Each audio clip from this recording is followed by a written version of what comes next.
नमस्कार, महासंग्राम 2023 आप देख रहे हैं। आपके साथ मैं हूं अंशिका पाठक। बात करेंगे जशपुर की। सबसे पहले बड़ी खबर आ रही है, कांग्रेस को बड़ा झटका लगा है। कुनकुरी विधानसभा में कांग्रेस को झटका लगा है। वासिंताला चर्च के फादर निस्तौर बीजेपी में शामिल हो गए हैं।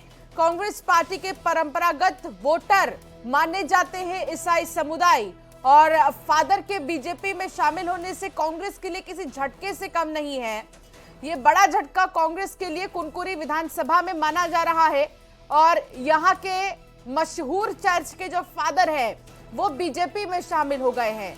और ऐसे में कांग्रेस पार्टी के परंपरागत वोटर्स ईसाई माने जाते हैं, ईसाई समुदाय। लेकिन अब देखना होगा कि आखिर किस तरीके से यहां पर राजनीतिक समीकरण बनेंगे, किस तरीके से जनता को कांग्रेस साधने की कोशिश करेगी। लेकिन फिलहाल ये किसी झटके से कम नहीं है कांग्रेस पार्टी के लिए, क्योंकि बीजेपी में इस मशहूर चर्च के फादर शामिल हो गए हैं, और ऐसे में बहुत असर वोटर्स पर भी पड़ता है। अब देखना होगा कि आखिर इसका तोड़ कांग्रेस क्या लेकर आती है। दीपक संवाददाता साथ जुड़ गए हैं। दीपक, अब फादर के बीजेपी में शामिल होने से किस तरह के राजनीतिक समीकरण बनेंगे, किसका नुकसान होगा, किसको फायदा होगा? जी अंशिका, मैं आपको बताऊं कि जशपुर जिले में जो ईसाई समाज के लाखों वोटर्स हैं, और जो ये वोटर्स हैं ये कांग्रेस के परंपरागत वोटर्स माने जाते रहे हैं। लेकिन अब जो है ईसाई समाज के जो चर्च के फादर हैं नेस्टोर, इन्होंने जो है भाजपा प्रवेश किया है, और परंपरागत तरीके से जो है ये कांग्रेस के वोटर रहे हैं। और ऐसे में चर्च के फादर का भाजपा प्रवेश करना कहीं न कहीं जो है ये कांग्रेस के लिए एक मुसीबत का सबब बनता नजर आ रहा है।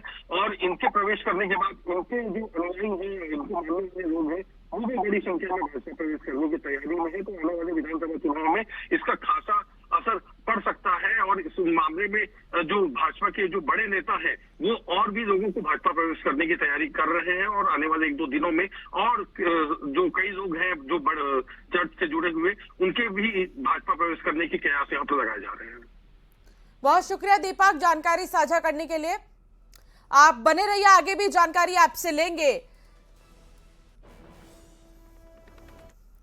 और जशपुर से ही खबर, जहां बीजेपी ने 2 बागी प्रत्याशियों को निष्कासित कर दिया है।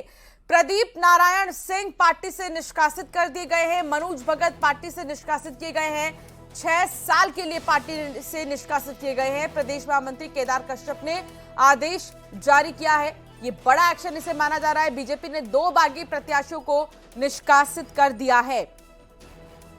प्रदीप नारायण सिंह और मनोज भगत को पार्टी से निष्कासित किया गया है। दीपक हमारे संवाददाता लगातार जुड़े हैं। दीपक, 2 प्रत्याशियों को निष्कासित किया गया है। बीजेपी ने यह संदेश दे दिया कि बागियों को बर्दाश्त नहीं किया जाएगा। जी बिल्कुल अंशिका, अभी जो है भाजपा जो है अपने खिलाफ जो है काम करने वाले लोगों पर लगातार कार्रवाई कर रही है। और जशपुर विधानसभा सीट में भाजपा से बगावत कर चुनाव लड़ने वाले बगीचा के पूर्व जनपद अध्यक्ष प्रदीप नारायण सिंह और सोनक्यारी मंडल के मंडल अध्यक्ष मनोज भगत, इन दोनों ने पार्टी से बगावत करके विधानसभा चुनाव लड़ा है। ये दोनों जो है निर्दलीय प्रत्याशी के तौर पर मैदान पर हैं, और लगातार चुनाव मैदान में जो है भाजपा के खिलाफ जाकर ये काम कर रहे हैं, अपना प्रचार प्रसार कर रहे हैं। और इसको पार्टी ने बड़ी गंभीरता से लिया है। और भाजपा के जो प्रदेश महामंत्री हैं केदार कश्यप, इन्होंने जो है इन दोनों को 6 साल के लिए पार्टी से निष्कासित किया है। और वहीं इस मामले में खास बात आपको बताऊं कि जो प्रदीप नारायण सिंह है, ये भाजपा के कद्दावर नेता रहे स्वर्गीय दिलीप सिंह जुदेव के दत्तक पुत्र माने जाते हैं। और इसी बात को लेकर जो है ये जुदेव के चेहरे पर चुनाव लड़ रहे हैं। वो अपने साथ जो है जुदेव परिवार से रिश्ते नाते बताकर चुनाव मैदान में प्रचार कर रहे हैं, और इस बात को पार्टी ने गंभीरता से लिया है। और अब इस मामले में इन दोनों का निष्कासन कर दिया गया है। बहुत शुक्रिया दीपक जानकारी साझा करने के लिए। और बात अब होगी महासंग्राम 2023 की। मध्य प्रदेश और छत्तीसगढ़ विधानसभा चुनाव के प्रचार का आज अंतिम दिन है, और आज चुनावी शोरगुल थम जाएगा। आज प्रचार का अंतिम दिन, और आज शाम 5 बजे चुनावी शोर थम जाएगा। नेता डोर टू डोर अब प्रचार कर सकेंगे, क्योंकि 17 नवंबर को मतदान होगा। मध्य प्रदेश की 230 विधानसभा की सीटों पर मतदान होगा, और छत्तीसगढ़ की बची हुई 70 सीटों पर वोट डाले जाने हैं। 3 दिसंबर को वोटों की गिनती होगी, नतीजे आ जाएंगे और पता चलेगा कि आखिर जनता ने किसे चुना है, कहां पर किसकी सरकार बनेगी। फिलहाल अंतिम दिन है आज, क्योंकि प्रचार का शोर थम जाएगा। 5 बजे तक प्रचार प्रसार तमाम नेता करेंगे और उसके बाद डोर टू डोर ही प्रचार कर पाएंगे, क्योंकि आचार संहिता का उल्लंघन नहीं होना है और ये प्रोटोकॉल है। 48 घंटे पहले ही प्रचार हो पाएगा, उसके बाद door to door campaign, door to door प्रचार ही किए जा सकेंगे। हालांकि सुरक्षा के लिहाज से भी इसे अहम माना जाता है और 17 नवंबर को क्योंकि वोट डाले जाएंगे, इस लिहाज से आज 5 बजे शोरगुल थम जाएगा।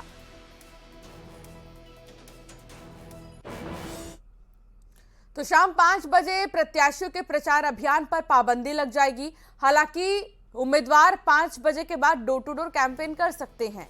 एमपी में 230 विधानसभा की सीटों के लिए 17 नवंबर को वोट डाले जाएंगे।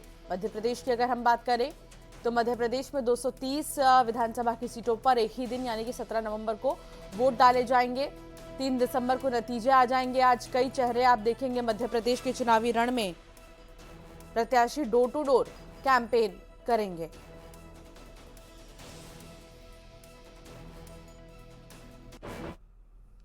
और वहीं सीएम शिवराज कई सभाओं को संबोधित करेंगे। एमपी में चुनाव प्रचार का आज अंतिम दिन है। सीएम बैतूल, देवास में जनसभा करेंगे। सीहोर, रायसेन और विदिशा में सीएम की सभा होगी। शिवराज सिंह चौहान कई सभा को संबोधित करेंगे। बैतूल और देवास में सभा करेंगे। सीहोर, रायसेन और विदिशा में भी सीएम की सभा होगी।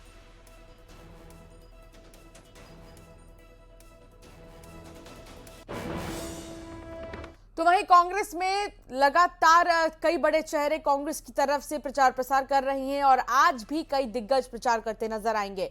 मल्लिकार्जुन खड़गे बैतूल, भोपाल में सभा करेंगे। प्रियंका गांधी दतिया सीधी में सभा करेंगी। कमलनाथ कटनी, बालाघाट और छिंदवाड़ा में प्रचार करते नजर आएंगे। तो आज कांग्रेस भी पूरी ताकत झोंकेगी। कई बड़े चेहरे कांग्रेस के भी मल्लिकार्जुन खड़गे, प्रियंका गांधी, कमलनाथ प्रचार प्रसार करेंगे।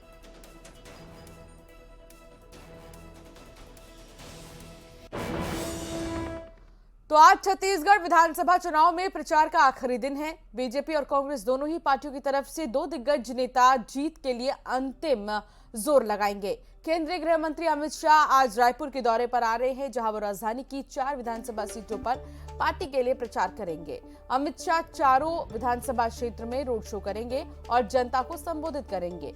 दूसरी तरफ कांग्रेस की तरफ से राहुल गांधी छत्तीसगढ़ के 2 जिलों में चुनाव प्रचार करेंगे। राहुल गांधी बलौदाबाजार और बेमेतरा में जनसभा को संबोधित करेंगे। तो 2 चेहरे अलग अलग पार्टी के दोनों ही आज नजर आएंगे छत्तीसगढ़ में। एक तरफ अमित शाह जहां बीजेपी के पक्ष में माहौल बनाएंगे, दूसरी तरफ राहुल गांधी कांग्रेस के पक्ष में माहौल बनाएंगे।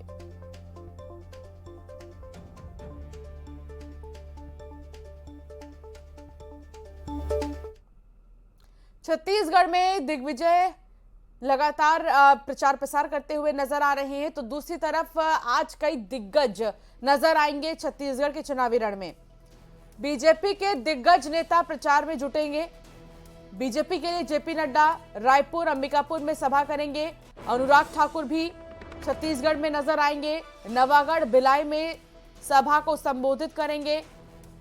तो दूसरी तरफ हेमंत बिस्वा शर्मा भी आज बलौदाबाजार जाएंगे और धमतरी और भिलाईगढ़ में सभा को संबोधित करेंगे।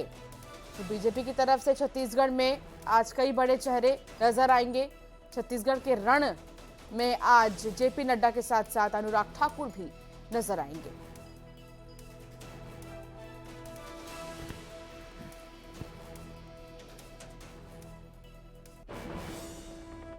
भोपाल की उत्तर विधानसभा सीट से निर्दलीय प्रत्याशी का वीडियो वायरल हो रहा है। चुनाव प्रचार करते वक्त प्रत्याशी आमिर अकील का रोते हुए वीडियो सामने आया। दरअसल विधायक आरिफ अकील के भाई होकर कांग्रेस से बगावत करके चुनाव लड़ रहे हैं। आपको बता दें कि कांग्रेस ने इस बार चुनाव में उत्तर विधानसभा सीट से आरिफ अकील के स्थान पर उनके बेटे आतिफ अकील को अपना प्रत्याशी बनाया है। राहुल गांधी ने भी आतिफ के लिए भोपाल में रोड शो कर जनता से वोट मांगे थे। कि जब मेरे वालिद मोहतरम का इंतकाल हुआ तो मैं नहीं समझ पा रहा कि क्यों उठ गया, उठ के यकीनन घुटने की तरफ झुक गया। दोस्तों साथियों, आवाज सुन रही माँ कभी भी आई। रायपुर से बड़ी खबर आ रही है। 15 से 17 नवंबर तक ड्राई डे घोषित किया गया है। आज शाम 5 बजे से बंद रहेंगी दुकानें, होटल, क्लब और बार में शराब नहीं बिकेंगी। चुनाव के मद्देनजर दुकानें बंद की गई हैं। निर्वाचन आयोग के आदेश पर दुकानें बंद की गई हैं। कलेक्टर ने आदेश जारी कर दिया है। ड्राई डे घोषित किया गया है। शाम 5 बजे से दुकानें बंद रहेंगी। होटल, क्लब, बार में शराब नहीं बिकेंगी। चुनाव के मद्देनजर ये फैसला लिया गया है और दुकानों को बंद करने का आदेश कलेक्टर की तरफ से जारी कर दिया गया है। चुनावी माहौल है और उससे पहले 15 से 17 नवंबर तक ड्राई डे घोषित किया गया है। आज शाम 5 बजे से दुकानें बंद रहेंगी। होटल, क्लब और बार में शराब नहीं बिकेंगी।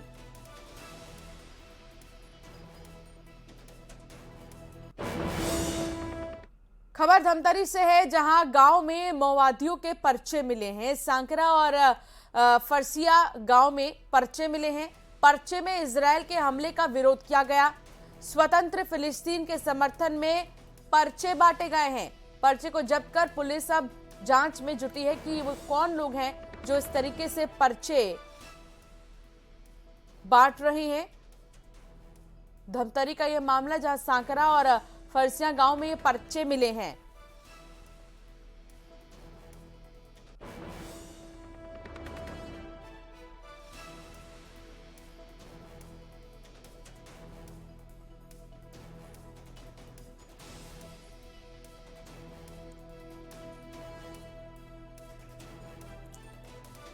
पर्चे में इजरायल के हमले को लेकर भी बातें लिखी गई हैं और फिलिस्तीन के समर्थन में ये पर्चे बांटे गए हैं। सांकरा और फरसिया में जिस तरीके से रायपुर के पंडरी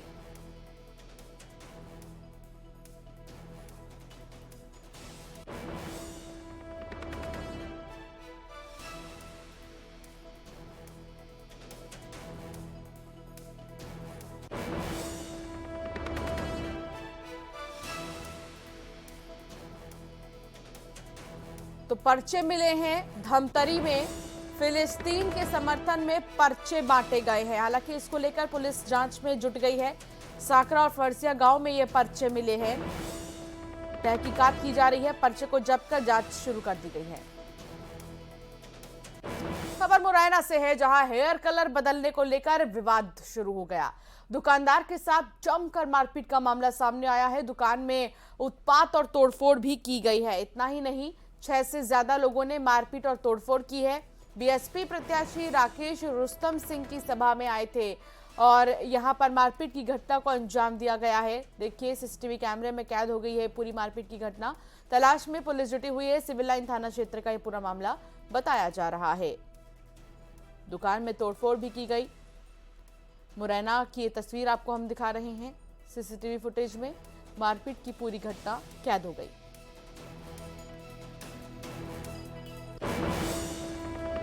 और अब खबर राजनांदगांव से है, जहां हार्डवेयर की दुकान में भीषण आग लग गई। लाखों का सामान जलकर खाक हो गया है। फायर ब्रिगेड की मदद से आग पर काबू पाया गया। बुरहानी हार्डवेयर दुकान में आग लगी है। आग लगने के कारण का फिलहाल पता नहीं चल सका है। डोंगरगांव थाना क्षेत्र के बाजार पारा की यह पूरी घटना है।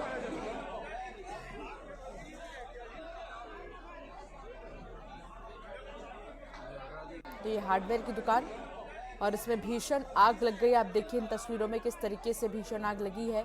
लाखों का नुकसान हुआ है। अफरा तफरी का माहौल देखने को मिला। कोई जनहानि नहीं हुई है, लेकिन अब तक वजह भी साफ नहीं हो पाई है कि आग लगी तो लगी कैसे। इतने बड़े हार्डवेयर की दुकान में आग लगने से अफरा तफरी का माहौल बना रहा। फायर ब्रिगेड की गाड़ियों ने आग पर काबू पाया। टीकमगढ़ से खबर है, जहां किराने की दुकान में भीषण आग लग गई और लाखों का सामान जलकर राख हो चुका है। फायर ब्रिगेड ने आग पर काबू पाया है। आग लगने से व्यापारियों में अफरा तफरी का माहौल देखने को मिला।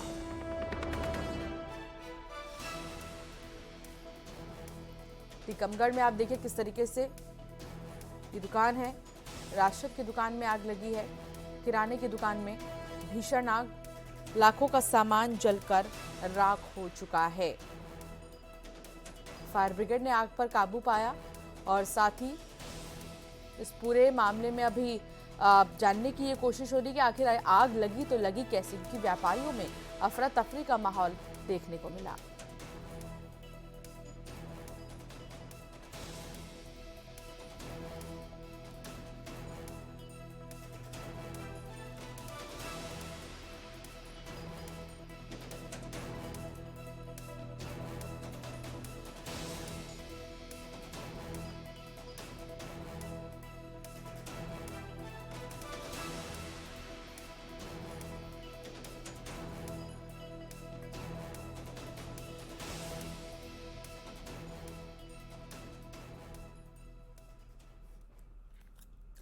वही क्रिकेट वर्ल्ड कप में आज सबसे बड़ी जंग है और सबसे बड़ा मैच है। आज न्यूजीलैंड और टीम इंडिया के बीच सेमीफाइनल का मुकाबला होगा। देश के 140 करोड़ जनता की निगाहें आज के मैच पर है। आज टीवी स्क्रीन पर, मोबाइल और तमाम जगहों पर जिस तरह टीम इंडिया खेल रही है वो कमाल है। आंकड़े कह रहे हैं कि जीतेगा तो इंडिया ही।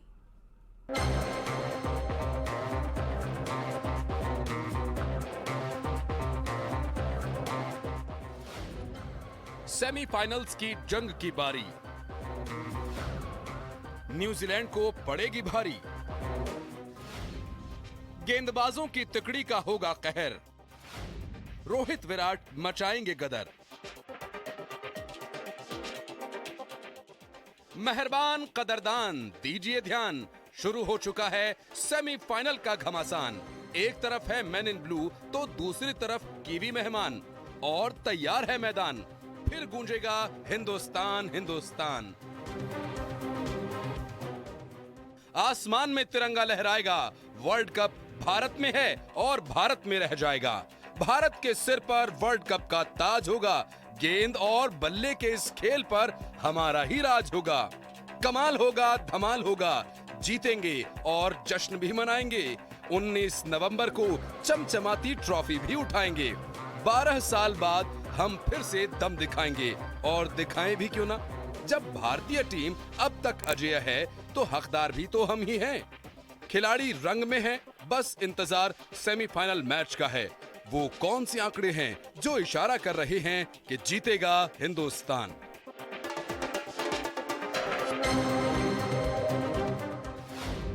रंग में भारतीय सलामी जोड़ी, गरज रहा है किंग कोहली का बल्ला। बुमराह शमी की सनसनी। ये वो खिलाड़ी हैं जिनके दम पर भारत अजेय रथ पर सवार है। इन खिलाड़ियों ने वो दम दिखाया जो किसी भी टीम के खिलाड़ियों ने अब तक नहीं दिखाया। भारत की तरफ से कप्तान हिटमैन से लेकर केएल राहुल और किंग कोहली के बल्ले से रनों की आग निकली है। विराट इस वर्ल्ड कप में टॉप स्कोरर हैं। कोहली के बल्ले से 9 मैचेस में 594 रन निकले हैं, तो वहीं श्रेयस अय्यर ने 9 मैचेस में 421 रन बनाए हैं। रोहित शर्मा ने 9 मैचेस में 503 रन बनाए। ये आंकड़े कह रहे हैं कि अब भारत को रोक पाना मुमकिन नहीं। केएल राहुल, शुभमन गिल वक्त वक्त पर ऐसी पारी खेल रहे हैं जिससे भारतीय टीम जीत का परचम लहरा रही है। तेज गेंदबाजी की तिकड़ी कहर बनकर बरस रही है। रफ्तार के सौदागर शमी ने सामने वाली टीम की नाक में दम किया हुआ है। महज 5 मैचेस में शमी ने 16 विकेट्स अपने नाम कर लिए, तो वहीं यॉर्कर के मास्टर बुमराह 17 विकेट्स लेकर भारत के टॉप विकेट टेकर हैं।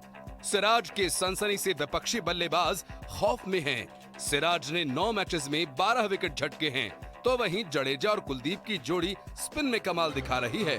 कुलदीप यादव ने 9 मैचेस में 14 विकेट्स टीम के लिए निकाले हैं, तो वहीं जडेजा 16 विकेट्स के साथ खतरनाक साबित हुए हैं। ये वो खिलाड़ी हैं जो वक्त वक्त पर जीत में अहम भूमिका निभा रहे हैं, और अब बारी सेमीफाइनल की है। इस टीम को देखकर हर कोई खौफ में है, और इसी की बदौलत भारत के 140 करोड़ दर्शक कह रहे हैं कि जीतेगा तो इंडिया। Bureau report, news 18।